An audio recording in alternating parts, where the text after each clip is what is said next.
Fala pessoal, tudo bem? Tranquilaços? É o seguinte, hoje é sexta-feira e finalmente chegou a sexta-feira, mas é sempre aquela expectativa, né? Não tem o Campeonato Brasileiro neste fim de semana em função da Copa América que está sendo disputada aqui no Brasil. Aliás, ontem, nesta quinta-feira, a seleção suou sangue, nossa senhora, hein?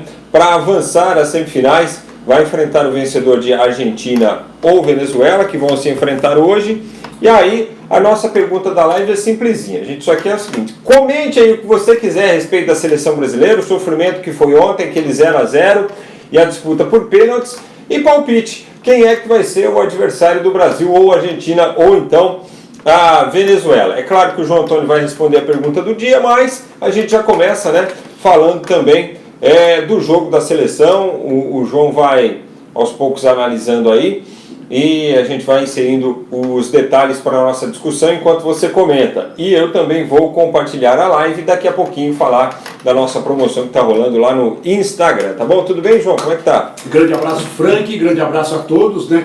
A voz um pouquinho pior do que ontem, né? Continua esse tempo seco. Tá pior? Tá pior. Eu vou desligar aqui. Continua esse tempo seco. Vou desligar o ar que tá ligado aqui, peraí. O jogo de ontem é aquilo que a gente já esperava. Confesso que eu tinha uma expectativa melhor da seleção. Tanto que eu falei ontem que ganhava até de mais de 2, que foi seu palpite, né? Mas você também errou e eu também acabei errando. Mas a pontaria da seleção tá muito ruim também, viu? Porque ontem não foi um sofrimento, claro. Não dá para o Brasil empatar com o Paraguai, jogando com 10 jogadores, praticamente todo o segundo tempo. Mas o Brasil merecia ter passado. Merecia. O Brasil, pelo menos, encurralou o Paraguai, foi para cima. Não tá mostrando nada de novo. Sabe, esse é um problema que o Brasil tem. O Brasil, ele tem cruzamento na área, bola que é rebatida, o jogador pega de fora da área e chuta. E aí facilita o trabalho de um grande goleiro que é o Gatito. Mas o Brasil acabou perdendo alguns gols incríveis, né? No segundo tempo, principalmente, com o Everton, com o Felipe Coutinho, com o Gabriel Jesus. Foram chances inacreditáveis. A do Gabriel, que ele chutou próximo da trave, do Felipe, que ele tocou e a bola passou perto, e a do Everton, que ele bateu, a bola desviou e foi por cima do gol. Então, o Brasil... E aquela defesa do último, no finalzinho, hein? Um cabeceio. De quem que foi aquele cabeceio? Sabe, né? Teve no final. O Gatito fez um milagre ali, eu não lembro quem que... E a bola atrás do Willian também. Então, quer dizer, o Brasil merecia ter ganho. A gente não dá para também criticar toda hora. O que a gente está criticando aqui é a postura do time. A postura de não ter, sabe, vontade muitas vezes, aquele toquinho lateral, aquela bola para trás, recuada. Sabe, você vê os jogadores, o Firmino, a bola bate e volta, o Coutinho não está com mobilidade, porque ele apareceu uma ou duas vezes bem na área, mas fora da área, quando ele tem que fazer a jogada, enfiar uma bola, fazer um lance diferente, driblar 1, 2, não tem isso, o Brasil não tem isso. O Brasil não tem lampejos e o Brasil não tem jogadas trabalhadas. Tanto que ontem que a gente falou, teve essa cabeçada, mas não ia adiantar ficar erguendo bola na área do Paraguai, porque a defesa do Paraguai é muito boa. Tanto que o técnico foi inteligente, colocou o Balbuena junto com o Gomes, colocou o Aquino como um terceiro zagueiro mais pela esquerda, e o Paraguai marcou no primeiro tempo muito bem as jogadas, as possíveis triangulações do Brasil. Tanto que o Tite acabou mexendo, tirou o Everton de um lado, depois para o outro, mas é a única tentativa que ele tem. Então, eu vejo o Brasil no futebol ainda muito pobre, mas ontem, pelo volume de jogo, o Brasil merecia e mereceu se classificar. A gente não pode ficar aqui também sendo negativista sempre, criticando sempre. Claro que, eu repito, teria que ser um futebol bem mais vistoso. A diferença técnica entre Brasil e Paraguai é enorme, o time do Paraguai é muito fraco. A gente vê aí, o nome do Paraguai que perdeu o gol no primeiro tempo é o Delis Gonzalez, que não é titular no Santos. Quer dizer, então, olha, o nível do Paraguai é muito bom lá atrás. Bom, o Balbuena está certo, ele chegou atrasado naquela bola, acabou fazendo a falta, que foi dado fora da área, com certeza foi fora da área, mas ele merecia ser expulso e reconheceu isso, porque era um lance de perigo, iminente perigo de gol, porque se o Firmino passa por ele, estava ele e o goleiro. Então, no frigir dos ovos, a classificação foi justa, mas vai ter que jogar muito mais contra a Argentina se passar, ou também contra a Venezuela, que hoje é melhor que o Paraguai. E olha só, Paraguai quase chega a uma semifinal de Copa América com 3 empates, gente. Então, assim, tudo bem, a proposta do time cumpriu bem, lá defensivamente foi bem e tal, mas vou falar para vocês, os caras se propõem a fazer cada coisa também. A gente está aqui enaltecendo o sistema defensivo do Paraguai porque, pô, o que o Gustavo Gomes joga é em que pese o fato de ter desperdiçado a penalidade lá, mas, pô, nos 90 minutos o cara é incansável, ele tem um time, assim, de marcação, né, de interceptação, pô, o cara é muito bom mesmo. Aí o cara acaba se sobressaindo. Mas é duro também você acompanhar um jogo em que você sabe que tem uma seleção que vai só se defender, né, e outra que vai atacar. Eu vou te dizer, a gente enalteceu assim a Venezuela, mas assim, eu não sei te dizer entre Venezuela e Paraguai qual que se comportou melhor defensivamente, porque no jogo contra a Venezuela acho que o Brasil deu muita sopa também ali, com 2 zagueiros grandalhões e só cruzando bola, sabendo que os caras iam levar a melhor, né? Então, por isso que eu acho que ontem assim o Brasil ainda conseguiu demonstrar um pouco mais de volume de jogo do que com relação ao jogo contra a Venezuela, né? Sim, com certeza. Mas eu também coloco que a Venezuela hoje é melhor que o Paraguai. A Venezuela hoje tem um time, tem um futebol melhor do que o futebol paraguaio. Então por isso que eu acho que o Brasil vai ter mais dificuldade agora contra a Venezuela ou contra a Argentina. Contra a Argentina por ser um clássico, porque a Argentina tem o Messi, porque a Argentina também está com um time que não tem mais protagonistas fora o Messi, mas porque tem a tradição, tem camisa, tem peso, tem o Messi, sabe, tem um outro jogador que pode mudar o quadro do jogo. A Argentina não vai ficar se defendendo. Contra a Venezuela é diferente, a Venezuela sim vai ficar um pouco mais atrás, mas sabe sair para o jogo. Ela aproveita espaço, coisa que não fez o Paraguai. O Paraguai está com 2 vezes. Um lance do primeiro tempo do Derlis e o segundo tempo um lance que o jogador Camisa 3 entrou sozinho no contra-ataque e chutou a bola muito longe. Então quer dizer, o Paraguai não jogou. O Brasil tentou jogar, mas o que a gente condena aqui é que o Brasil está sem nenhum esquema de jogo. O Brasil não tem variações. Tem laterais que não sobem, não fazem a ultrapassagem. Você não vê o Daniel Alves chegando no fundo, você não vê o Felipe Luiz chegando no fundo. E aí o Brasil é aquilo, fica tocando. É que com 10, aí abriu um espaço, por isso que o Brasil teve mais chance. Porque no primeiro tempo também, foram 2 ou 3 jogadas no começo do jogo e parou aí. O jogo ficou um sono só. Só foi melhorar no segundo tempo quando o Brasil acabou ficando com a mais. Aí com a entrada do com a mais, o Willian entrou, deu mais mobilidade, se bem que entrou também aos 25 do segundo tempo, né? E o Paquetá entrou aos 37 do segundo tempo, quer dizer, o Tite também não ajuda. Ele também não se ajuda, porque foi expulso o Balbuena, já tinha que ter mexido em alguma coisa. Sabe, você tem que mexer, 0-0, em casa, você com 1 a mais, com mais condição técnica, e você fica só olhando o jogo no banco, depois de 10 minutos é que você vai colocar alguém, você precisa pensar tanto para trocar, sabe? Então esse que é o problema. Então eu acho, concordo com você, a Venezuela propõe mais o jogo quando tem a bola, vai ficar mais recuada? Vai, mas o que eu falei, o Brasil vai ter que jogar mais, tanto contra a Venezuela como contra a Argentina. O Josmar Silva, bom dia galera, acertei o palpite ontem 0-0 e pênaltis, parabéns hein Josmar, tomara que seja a Argentina de Los Hermanos, os nossos adversários, ele diz aqui ó. O Willo César Barreto, Argentina, para testar esse time. O Altieri Nascimento, a seleção não chuta a gol, está faltando isso, apesar deles jogarem só na retranca, que vem a Argentina. Abraço. Nosso superfã Pedro Rocha, Tite culpou o gramado pela má atuação do time. Para mim ele quer tirar o foco do seu time, que na verdade o grande problema dessa seleção é que a bola é redonda. Tá criticando aqui o Pedro Rocha. Lá de Sanharó, Pernambuco, o Russelli diz o seguinte, está faltando o Gabriel, ele está começando a jogar bem, está recuperando, quem sabe, confiança, né, autoestima, sei lá. Wesley Borges, jogo feio. Léo Pivante, que sufoco ontem, hoje Argentina 2-0 e estou compartilhando a live. Valeu Léo, compartilhe você também aí a live do terceiro tempo nas suas redes sociais. O Josmar, verdade, agora a desculpa é a grama, o gramado, né, para o Brasil. O Leonardo Paulo, para mim Firmino não joga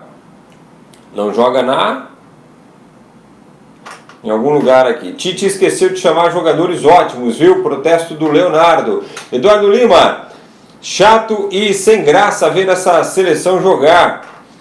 O Russelli disse que falta o Felipe Coutinho aparecer mais, estava meio escondido ontem, o VAR demorou demais. Olha, no cronômetro da televisão aí foram quase 10 minutos de análise do VAR em 2 lances, 9 minutos e acho que 29 segundos. Ele deu 8, né, de 8 ou 7? Eu acho que 7. 7 de acréscimos. Muito tempo parado, né? Isso também irrita. Tá irritando. O Leonardo Paulo, para mim o Uruguai será campeão. O Luizinho Machado, bom dia. Na maioria das seleções tem um jogador de referência. O Brasil, penso eu, não tem. E pensam no coletivo e ninguém assume a responsabilidade. O futebol brasileiro precisa disso de novo. Falta isso. O que vocês acham? Eu acho, Luizinho, vai um pouco na contramão do que a gente analisou aqui, falando esses dias de seleção, né? A coisa o Neymar é o principal jogador brasileiro? Só que quando o Neymar está em campo, parece que assim, vamos jogar a bola no Neymar e aí cria aquela Neymar dependência. A gente espera sempre que o Neymar resolva. Talvez sem o Neymar, e a gente já discutiu isso aqui, a seleção esteja aprendendo a ser um pouco mais coletiva, a jogar um pouco mais coletivamente. E eu acho que a seleção precisa mesmo ser mais coletiva, justamente por não termos jogadores tão brilhantes assim. Aí fica aquela coisa, ou a gente tenta um jogo coletivo, ou a gente depende de alguém. Quando está o Neymar, é Neymar dependência, aí critica, e quando não tem o Neymar, não tem jogo coletivo. Qual que é a realidade da seleção, João? Eu acho que a seleção depende muito do Neymar, sim. Não tem jeito. Como a Argentina depende do Messi. Não tem como fugir disso. Eu estou batendo na mesma tecla faz alguns dias, mas é isso que eu penso. A seleção não tem protagonistas. Sabe, protagonistas, não adianta. A seleção tem jogadores que são coadjuvantes, é só você verificar esses jogadores em suas equipes. O Arthur ainda não é titular absoluto do Barcelona. O Casemiro é um brucutuzinho lá no Real Madrid. Não é daquele jogador que é imprescindível. O Felipe Coutinho, longe disso, ele está para ser negociado pelo Barcelona porque fez uma temporada horrível. O Roberto Firmino, ele é coadjuvante do Salah e do Mané. Ele ajuda lá e tudo mais, tanto que num dos jogos da semifinal da Liga dos Campeões, ele começou até no banco. Se o cara é imprescindível para o time dele, ele não começa no banco nunca. Estando bem, ele vinha de contusão, mas já estava recuperado. O Gabriel Jesus não é protagonista, ele e o Agüero revezam lá no Manchester City, uma hora joga um, outra hora joga outro, não tem aquela sequência, ele ficou um bom tempo sem fazer gols também lá no City. Então, o próprio William entrou bem, mas não é protagonista. Protagonista aqui a gente tem o Everton, que é protagonista no Grêmio, mas também está jogando aqui no Brasil. A diferença é muito grande do nosso futebol do futebol que joga na Europa. Então, protagonista tem Uruguai, Cavani, Suárez, tem aí o Godin, que foi durante muito tempo o xerifão da equipe do Atlético de Madrid, que ajudou a levar esse time que não tem tanto dinheiro a título espanhol, a decisão da Liga dos Campeões. E a Argentina também é como o Brasil, só tem o Messi. Então, o Neymar faz diferença sim. Agora, o Brasil que tem que aprender, é aquilo que você falou, ele tem que ter o Neymar, que precisa.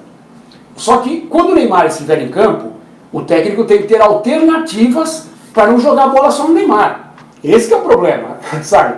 Uma coisa não tem nada a ver com a outra. O Neymar em campo não é porque, o Neymar é dependência, então não vai jogar, vou ter que jogar com um time sem ele para ser mais coeso. Não é assim. Você tem que ter um meio termo. Joga o Neymar, só que não adianta pegar a bola e tocar toda hora para ele, marcado. Então, o próprio jogador, tem jogador que é inteligentíssimo nisso, aquilo que a gente fala, o jogar sem a bola. Jogar sem a bola é uma forma de dizer que o jogador ele sai, abre espaço para os demais.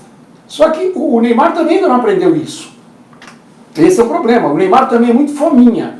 Ele é muito fominha. Engraçado que essa semana o Lucas Lima deu uma entrevista lá no Palmeiras e ele disse justamente isso, né? O pessoal me critica, pede um pouco mais de participação e tal, mas nesses últimos meses, desde a chegada do Filipão, eu aprendi a me movimentar melhor, a jogar mais sem a bola. Então, isso é importante. E para um jogador como o Neymar, por exemplo, que puxa às vezes 2 da marcação, sabe, o Neymar ele tem que ter essa consciência. E o técnico tem que colocar essa consciência nele. Porque senão é aquilo mesmo que você falou, é dependência. Pega a bola lá, quem vai resolver? O Neymar, dá para ele. Aí ele marcado por 3 jogadores, ele não vai conseguir. Então acho que é uma mescla. O Brasil tem que achar esse ponto de equilíbrio.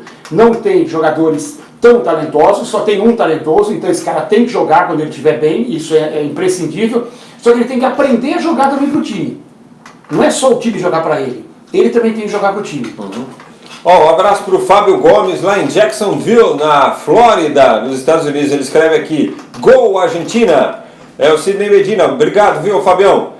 O Sidney Medina, boa tarde, Frank e João. Quero que o João me responda. Você acha que o Dudu está abaixo destes pés de rato que estão jogando, com exceção do Everton? Responda para o Sidney. Não, eu acho que o Dudu podia ser convocado sim, e é o que eu disse aqui, tem muito jogador aqui no Brasil que está numa fase boa e poderia ser chamado, como o Everton foi. Ontem eu já sabia que ia acontecer isso. Todo mundo, Everton, não é que jogou mal, mas foi marcado com marcação dupla. Dobraram a marcação em cima dele, porque sabiam que ele virou um cara importante, e ontem ele não jogou tanto. Teve uma outra chance, foi pra cima, mas já ficou um pouquinho mais sumido. Então eu acho que o Dudu tinha, como tem mais jogador no Brasil, que poderia ter sido convocado. E aí é questão do treinador não chamar, ter paixão pelos europeus.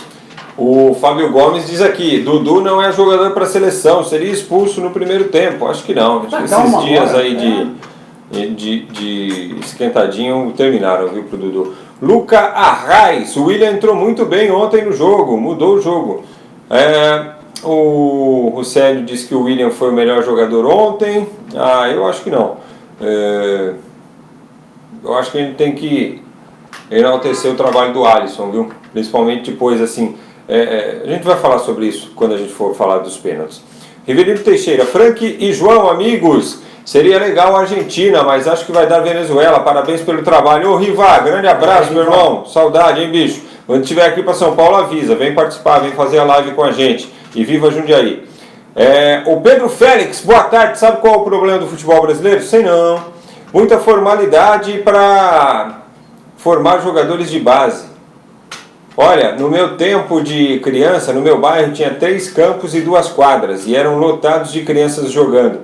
E ainda jogávamos nas ruas no famoso golzinho. Ixi, eu arrancava as tampas do dedo no golzinho. Agora, fazia golzinho de tijolo. Chinelo também. Aí o tijolo, o carro passava por cima, amassava tudo, tinha que arrumar outro. Agora os campos nos bairros são poucos e ainda se encontram vazios. E aí afeta o futebol no geral. É a mensagem do Pedro Félix. Leonardo Paulo, para mim Neymar faz falta um bom jogador de referência, drible. Nossa seleção precisa de um 9 e um 10 urgente, na opinião dele. O Fábio Gomes acha que o Neymar não é jogador faz tempo. O obreiro Carlos dos Santos, boa tarde, amigos. O terceiro tempo, na minha opinião, vai ser Brasil versus Argentina e o Brasil vai vencer 2-0. E aí é o seguinte, o Brasil vai jogar em Belo Horizonte, hein, na terça-feira contra a Argentina ou Venezuela. Quer dizer, pode ter...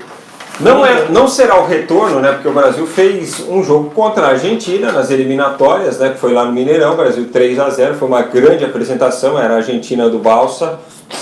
Aliás, para aquele jogo a Argentina viajou de Lamia. Me lembro, postaram até fotos, né, da delegação. E enfim, foi 3-0 aquele jogo para o Brasil, uma grande apresentação do Felipe Coutinho, do Neymar também. E eu vou falar para você, foi 3-0 fora os ameaços, viu? Porque foi uma grande apresentação da seleção, da Seletite, naquele jogo lá. É que agora pode se repetir, né? Agora é outra coisa. Sabe? Aquele jogo não tinha caráter eliminatório. Mineirão. Mas assim, eu só estou contrapondo porque se tem a lembrança ruim do 7-1, Sim. tem a lembrança do primeiro jogo pós, que foi uma grande apresentação contra a Argentina. Sim. Eu acho que vai dar um bom jogo, se passar a Argentina, mas eu ainda estou cético em relação a passar a Argentina. Eu coloquei os números aqui ontem. Até 2001, Brasil e Venezuela a Argentina e Venezuela tinham jogado acho que 24 vezes, 24 vitórias da Argentina. De 2011 para cá, quando começou o crescimento da Venezuela, foram 6 jogos entre Venezuela e Argentina. 2 vitórias para cada um e 2 empates. Olha o equilíbrio. E o último jogo, amistoso em Madrid, foi 3-1 para a Venezuela, com Messi e tudo. E é esse mesmo time, praticamente, que jogou essa partida contra a Argentina. E muita gente que subiu do time que foi vice-campeão mundial sub-20. Então, abre o olho, Argentina. Luziane Santos, não sei por que dá tanto crédito para jogadores que não atuam no Brasil. Vulgo Boni, na seleção brasileira o maior problema é nítido. Seleção escalada por empresários, junto a muito clubismo do atual treinador. Luizinho Machado, jogadores em geral hoje vivem de lampejos, um jogo bom e 4, 5 meia boca. E aí eles vão sobrevivendo. Mas é isso aí mesmo, viu? Felipe Fabre, Guardiola na seleção brasileira e no sub-20 Muricy Ramalho, tem que mudar urgente. O Edivan Bezerra, abraço a todos. Nossa seleção não tem um líder dentro de campo, tem que chamar a responsabilidade para si e saber que a seleção é para ser bem representada, mas falta ainda muito para sermos respeitados como antes. O obreiro Carlos dos Santos, se o Dudu tem vaga na seleção, o Alexandre Pato também tem. Acho que não. Mas enfim, são opiniões divergentes. Não vejo o Alexandre Pato neste momento recém retornado ao Brasil, vindo do futebol chinês e jogando no São Paulo capenga. Não concordo. Anderson Pessoa, Neymar é o mal da seleção, na opinião dele. Pô, o Neymar até na arquibancada é o mal da seleção, Anderson. Caramba, hein? Bom, fomos para as penalidades e aí no primeiro pênalti já o Alisson defendeu, né? Foi legal que a gente descobriu o grito do Galvão Bueno para o Alisson, né? No Tafarel tinha o VAR que é sua, Tafarel, né? E ontem a gente descobriu o grito do Galvão para o Alisson. Quem não viu, confira lá a defesa do Alisson. A gente descobriu o grito do Galvão para o Alisson, porque o Alisson não tinha sido testado, né? Ontem ele fez uma defesa nos 90 minutos, mas importante que a defesa nas penalidades foi na primeira cobrança, né, João? Já deu uma tranquilizada ali para quem veio na sequência. Já deu uma porque a fama de grande pegador de pênaltis era do Gatito. E que acabou não conseguindo levar o Paraguai à frente, mesmo sendo um grande pegador de pênaltis. E o Brasil bateu bem as penalidades. Os jogadores que bateram bem, porque o Gatito ele vai atrás da bola, ele vai atrás da defesa. Ele realmente é um goleiro que tem um alto nível, né? Mas o Alisson não dá para discutir. O Alisson é campeão da Liga dos Campeões com a equipe do Liverpool. Fez uma temporada muito boa. Nesses jogos, eu não digo nem na final da Liga dos Campeões, mas nas semifinais, o Alisson pegou demais. Pegou muito. Então, quer dizer, tem muita gente que às vezes critica por criticar, né? A decisão também. A decisão também pegou 3 jogos, pegou umas 3 bolas incríveis. Então, e ele fez o papel dele, está lá para isso. Então foi muito importante o Alisson, principalmente porque já na primeira cobrança já deu uma tranquilizada, porque aí você vai bater, você sabe que teu goleiro também está bem. Então você vai bater com confiança. Você fala, não é que eu queira perder, mas se eu perder, de repente ele vai lá e pega outra. Então você vai mais tranquilo mesmo. E veja bem, o Gatito foi o destaque do Paraguai nos jogos anteriores, havia sido, né? Nos 3 jogos anteriores, até na derrota para a Colômbia. Aí, contra o Brasil, um jogador a menos, time todo lá atrás, né? 2 linhas ali, os caras bloqueando tudo. E quando passava a bola pela defesa, parava no Gatito. Ou seja, o Gatito fez 3 bons jogos, fez um bom jogo contra a seleção brasileira, foi para os pênaltis cheio de moral, pô. Sim. Com fama de pegador de pênaltis e tal.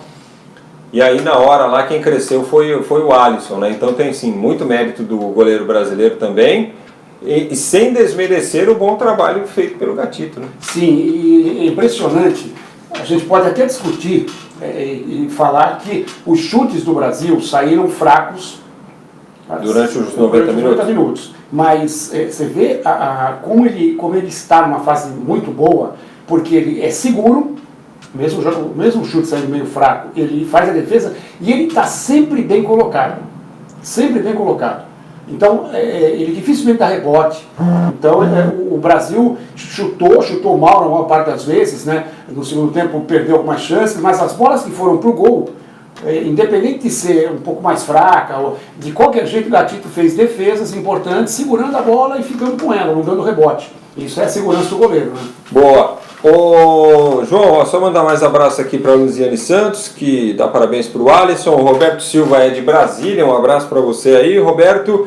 A Luziane diz assim, ó, o garoto é um bom goleiro e ontem pegou bem aqui. Ô, João, Argentina e Venezuela, você já falou das dificuldades aí, do momento vivido pela seleção venezuelana. Você acha que eles podem repetir o modelo de jogo que eles apresentaram contra o Brasil? jogando contra uma seleção como a Argentina, ou por esse histórico recente que você mesmo já colocou, os caras vão querer fazer um jogo mais de igual para igual? Né? Não, eu acho que no começo a Venezuela vai jogar com uma certa cautela. E é importante frisar que a gente está numa fase eliminatória que pode levar para uma semifinal de Copa América. Então, aí pesa a camisa, muitas vezes. Então não adianta, né, a Venezuela querer sair para o jogo, se expor e dar campo para a Argentina, porque pior que seja o time da Argentina, tem um cara chamado Messi que desequilibra. Tem um cara que desequilibra. Então eu vejo que o jogo é equilibrado. A Venezuela jogou bem contra o Brasil, saiu para o jogo. Só que no jogo contra o Brasil, a Venezuela tinha um problema.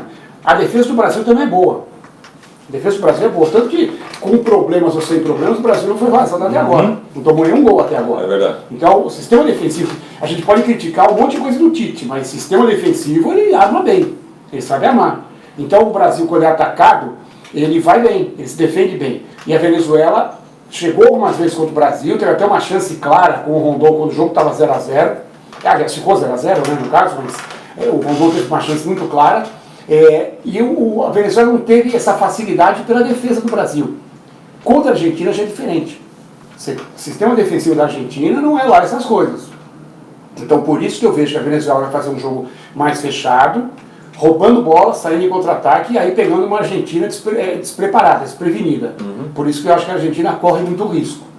Tecnicamente ainda é uma seleção melhor do meio campo para frente, mas também tem cada nome que a gente nunca ouviu falar, né? Tem um ataque bom, então o Lautaro Martinez é um bom atacante, né? Joga na Itália, o Messi nem se fala, né? Tem aí o Agüero, que eu preferia o Dybala, mas não sei porque o Dybala não joga, acho que é panelinha argentina, né? Se eu tivesse que arriscar, eu arriscaria ainda a Argentina. Pela camisa, pela tradição. Mas não vai ser fácil. Bom, esse jogo às 4 da tarde, hein, desta sexta-feira no Maracanã. Olha que coisa, hein? Porque à noite a gente tem a abertura da outra quartas de final, né? Do outro cruzamento. Colômbia e Chile vão jogar aqui em São Paulo, na Arena Corinthians. E para esta partida, há favoritismo? Não vejo. É o confronto mais equilibrado. Eu não vejo. Alguém pode falar, pô, mas a Colômbia fez 9 pontos, ganhou as 3, ganhou da Argentina. O Chile perdeu para o Uruguai jogando com um time misto. O técnico Rueda poupou vários jogadores. Então, o Chile é um time que essa formação já é envelhecida, mas ganhou 2 Copas Américas. Então, o Chile pode dar trabalho sim. Mesmo com o time reserva, quase conseguiu complicar o Uruguai, que é uma equipe forte, a gente está destacando aqui muito o Uruguai. Então eu vejo que esse é o confronto praticamente sem favoritos. A Colômbia pode até ter uma novidade, o Duván Zapata pode entrar até no lugar do Radamés Falcão Garcia, o Zapata que foi muito bem na temporada italiana, né, pelo Atalanta, chegou a ofuscar lá o Cristiano Ronaldo, e é um jogador que tem velocidade e força. Vai dar mais trabalho para a equipe do Chile se ele entrar, porque o Falcão Garcia é um jogador mais técnico, mas também já está mais envelhecido. Bom, quem vencer de Colômbia e Chile, jogo de hoje à noite, enfrenta o vencedor de Uruguai e Peru, que se enfrentam amanhã às 4 da tarde, mas aí é barbada, né? É barbada. O Edivan Bezerra, a seleção brasileira tem que convocar a maioria dos jogadores que atuam no Brasil. A maioria que joga no Brasil, ele escreveu certinho aqui. E começar a fazer uma nova seleção, acho que dá uma nova cara e traz a confiança do torcedor. Eu falo de Capanema, no Pará. Um abraço para Capanema, valeu Edivan. Jeromel, Dedé, Bruno Henrique, Dudu, Bruno Henrique do Flamengo. Será que esses caras não podem ser testados, pelo menos?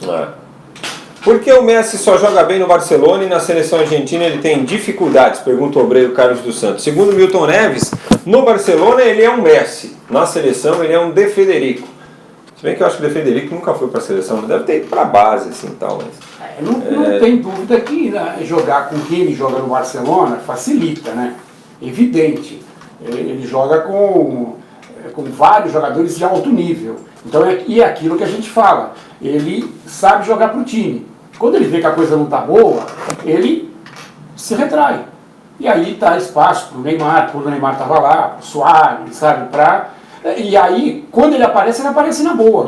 Quando ele aparece na boa, técnica. Na seleção argentina não, é tudo em cima dele. Aí também fica complicado. E o futebol feminino, o João, da Inglaterra lá no... 3-0, eu esperava um jogo de mais equilíbrio, embora a Inglaterra fosse favorita, né? A Noruega disputou todas as Copas até aqui, a Inglaterra disputou as últimas não tinha uma equipe forte no começo dos mundiais, né? Mas trabalhou muito, como a França, e entrou no hall das favoritas. É uma seleção muito forte, muito veloz, muito rápida, faz jogadas de fundo, e vai dar trabalho. Vai dar trabalho e vai pegar agora, depois, França ou Estados Unidos. Jogam hoje. Eu acho que esse lado da tabela aí está o campeão da Copa do Mundo. Do outro lado, só quem pode atrapalhar é a Alemanha. Só. O resto, Itália, Holanda e Suécia. Qual que é a projeção para hoje? Estados Unidos e França. Muito equilíbrio. Projeção é não ter projeção. Os Estados Unidos tem uma equipe mais experiente, mais cascuda, com mais conquistas, só que a França joga em casa, com o poder da torcida, não sei se com o poder do VAR também, né, que hoje em dia a gente tem que discutir muito isso quando tem alguma competição, né, é importante. Eu diria que os Estados Unidos tem mais time do que a França, mas por a França jogar em casa, pela juventude da França, isso aí equilibra bastante. Legal, antes dos destaques olímpicos, deixa eu lembrar você o seguinte, corre lá no Instagram do Terceiro Tempo, vou pôr a imagem aqui para você, tá bom? Corre lá no Instagram do Terceiro Tempo, porque tem promoção rolando lá para você, você pode faturar a bola da Copa América, essa bola que está aí no seu vídeo aí, em fotos da Mega Loja São Jorge, né, da Mega Loja São Jorge, que fica lá no Parque São Jorge, inclusive, Mega Loja Parque São Jorge, tem até uma camisa do Corinthians lá no fundo, na foto, dá pra ver aí, né, na imagem. Essa bola aí, a Rabisco, é a bola oficial da Copa América, ela pode ser sua, saiba como concorrer, acessando lá o Instagram do Terceiro Tempo. Nós estamos comemorando 9.000 inscritos no nosso canal no YouTube. Pode correr lá no nosso Insta para você descobrir como é que você precisa fazer para levar essa Rabisco 0 km para sua casa, tá bom? Ela pode ser sua. Corre lá no Instagram agora mesmo. Um abraço para o Nelsinho lá da Mega Loja Parque São Jorge, nosso parceiro, que arrumou essa Rabisco aí pra gente sortear entre os seguidores do Terceiro Tempo nas redes sociais. Valeu, Nelsinho, valeu, galera aí da Mega Loja Parque São Jorge, grande abraço para todos vocês. Corre agora mesmo lá pro Instagram, tá bom? Um abraço também pro Rodrigo Garcia, que diz aqui, Frank e João, a nossa seleção não passa da Argentina na semifinal com esse futebol que vem jogando. E ele pergunta se a gente acredita que a seleção brasileira vai passar por reformulação para a Copa de 2022. Acho que isso aí a própria comissão técnica, o Edu Gaspar, né, que vai vazar para o Arsenal depois, deixou claro, né, que tinha um período de trabalho que vinha até a Copa América e que depois haveria uma renovação. Acho que o João já falou isso também aqui reiteradas vezes. Muitos jogadores que estão neste grupo não estarão no ciclo de 2022, não estarão fatalmente na Copa do Catar, né? Não dá para imaginar que o Daniel Alves daqui a 2 anos, com 38 anos, venha a participar de uma Copa do Mundo, né, Felipe Luiz, por exemplo. William, sabe?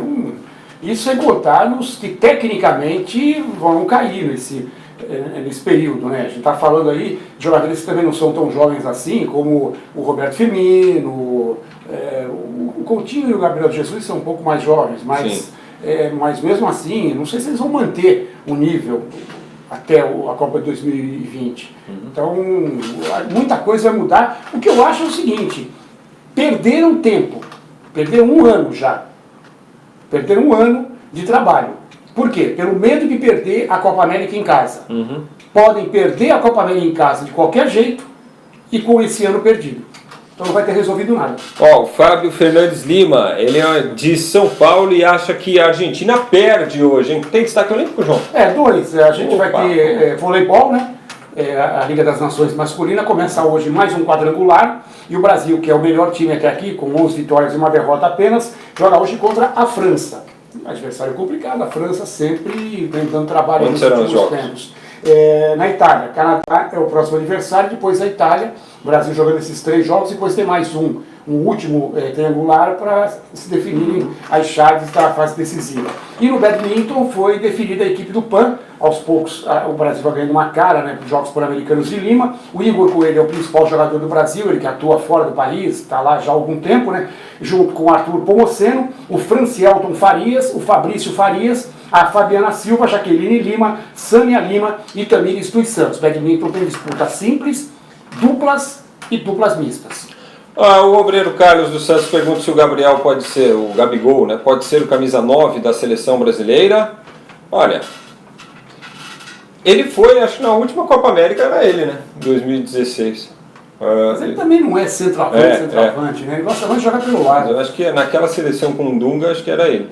O Rubens Rocha, seleção que a seleção não escolhe adversário, tem que jogar bola e mostrar futebol. E nós temos que nos acostumar com os jogadores de hoje, porque não adianta nada comparar com seleções passadas. Não adianta, mas a gente não está comparando não. O que a gente sempre analisa aqui é a evolução, ou no caso do futebol brasileiro, a involução e os fatores que levaram a isso, certo? Bom, a gente volta na segunda-feira com as informações do fim de semana, né? No domingo não tem jogo. Nossa, domingo sem futebol. Domingo não tem nem futebol feminino, né? Tem, acho que tem um jogo dessas quartas de final aqui, porque tem um hoje. Tem hoje deixa eu conferir já. França e Estados Unidos, deve ter amanhã Itália e Holanda, e domingo pode ser então Alemanha e Suécia. Um jogo por dia. É isso aí. Não, tem 2 jogos amanhã. Domingo não tem porcaria. Então não tem nada. Domingo, dia 30. Tem só os nossos campeonatos aqui, séries C e D, ou seja, vai ser um domingo chato para quem gosta de futebol. Mas na segunda-feira a gente está aqui para azucrinar sua paciência e falar mais do futebol. E corre lá no Instagram para você saber como é que você ganha aquela rabisco que a gente está doidinho para presentear você, tá bom? Vai lá no nosso Instagram, @terceiro tempo, siga o Milton também nas redes sociais, @Milton Neves, nossos canais no YouTube, Milton Neves Oficial e o Terceiro Tempo TV. Se inscreve lá no Terceiro Tempo TV. A promoção dos 9 mil é para bola, serve para rabisco. A dos 10 mil, vou te garantir que vai superar todas as expectativas. Valeu, João. Bom fim de semana, hein? Bom fim de semana, igualmente, a todos. Tchau.